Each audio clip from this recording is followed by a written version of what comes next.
मेरठ पुश्तैनी मकान पर निर्माण को लेकर दो पक्ष आमने सामने, मारपीट और तोड़फोड़ के आरोप। मेरठ के थाना देहली गेट क्षेत्र के पूर्वा अहमद नगर खैर नगर मोहल्ले में सोमवार शाम उस समय हड़कंप मच गया जब एक पुराने मकान पर निर्माण को लेकर दो पक्षों में जमकर विवाद हो गया। मामले में दोनों पक्षों ने एक दूसरे पर गंभीर आरोप लगाए हैं। एक पक्ष का कहना है कि बिना अनुमति के जर्जर मकान पर निर्माण किया जा रहा है, जबकि दूसरे पक्ष का कहना है कि वे अपने हिस्से में कानूनी रूप से निर्माण करा रहे हैं, लेकिन बेवजह रोका जा रहा है। पहला पक्ष नासिर खान नामक बुजुर्ग व्यक्ति का कहना है कि उन्हें अपने दादाजी की संपत्ति में ग्राउंड फ्लोर मिला है, जिसमें उनके बेटे नवेद और जुनैद पिछले कई वर्षों से खैरात का कार्य करते हैं।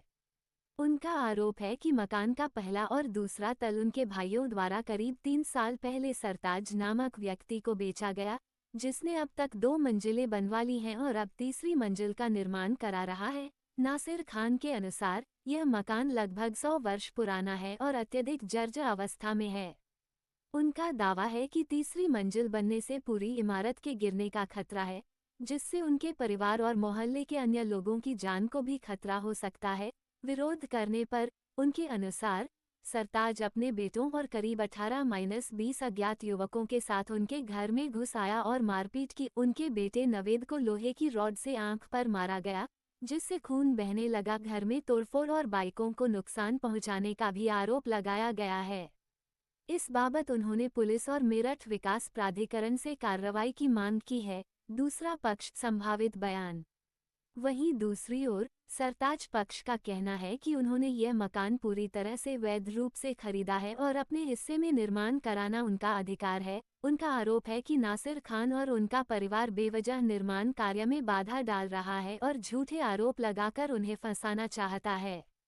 सरताज का दावा है कि निर्माण कार्य में मेरठ विकास प्राधिकरण की जांच भी हो चुकी है और कहीं कोई अवैधता नहीं पाई गई। उन्होंने कहा कि विवाद के दौरान उल्टा उनके परिवार को भी धमकाया गया और माहौल को जानबूझकर तनावपूर्ण बनाया गया। पुलिस जांच जारी। फिलहाल दोनों पक्षों की शिकायतों के आधार पर पुलिस ने जांच शुरू कर दी है। नासिर खान के बेटे नवेद की मेडिकल जांच कराई जा रही है।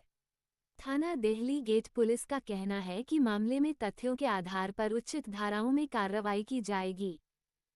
Swami Vivekanand Subharti University, one of the leading universities of North India, 250 acres campus, 220 plus professional and vocational programs, 20,000 plus students, state of the art infrastructure. Come and give wings to your career with Swami Vivekanand Subharti University, where education is a passion. NH58, Meerut, Delhi, NCR. Prem hospital and modular test tube baby centre पिछले 30 वर्षों से निरंतर आपकी सेवा करते हुए अब और भी बेहतर रूप में बिजली बम्बा बाईपास पे भी state of the art infrastructure, 24 घंटे इमरजेंसी एवं ICU, gynaecology, obstetrics, laparoscopic surgery, laser surgery, cosmetic surgery, infertility, paediatrics, NICU, trauma आदि एडवांस्ड सुविधाओं के साथ कैशलेस सुविधा उपलब्ध है। Prem hospital, inspiring healing, empowering lives, near Shoprix mall, बिजली बम्बा बाईपास, मेरठ।